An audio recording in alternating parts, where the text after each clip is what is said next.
اخبرنا احمد بن ابی بکر قال حدثنا مغیرہ بن عبد الرحمن عن عبد اللہ بن شعیب عن نافع عن عبد اللہ بن عمر قال امر رسول اللہ صلی اللہ علیہ وسلم فی غزوۃ موتۃ زید بن حارثہ، امیر بنایا نبی صلی اللہ علیہ وسلم نے غزوہ موتہ میں زید بن حارثہ کو. فقال رسول اللہ صلی اللہ علیہ وسلم ان قتل زید فجعفر، آپ نے فرمایا اگر زید شہید کر دیا جائے تو پھر کون امیر بن جائے؟ جعفر، جعفر. وان قتل جعفر فعبد اللہ بن رواحہ، اگر جعفر شہید ہو جائے تو پھر عبداللہ بن رواح جھنڈا پکڑ لے. قال عبد اللہ کنت فیہم فی تلک الغزوۃ، کنت فیہم، عبداللہ کہتے ہیں تھا میں ان کے ساتھ اسی غزوہ میں.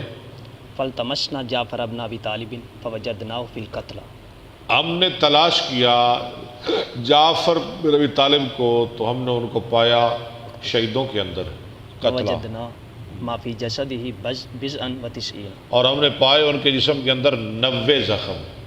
من طعنۃ ورمی، پہلے 50 یہ 90 یہ کیا ہے؟ 50 90 وہ ٹھیک ہے یہ ٹھیک ہے، دونوں ٹھیک ہے، دونوں ہی ٹھیک ہے. کیونکہ پہلے انہوں نے صرف سینے کے زخم گنے، بعد میں بازوؤں کے، ہاں جی پہلوؤں کے، سارے جسم، پیٹھ کے علاوہ. ہاں جی تو کل کتنے ہو گئے؟ 90.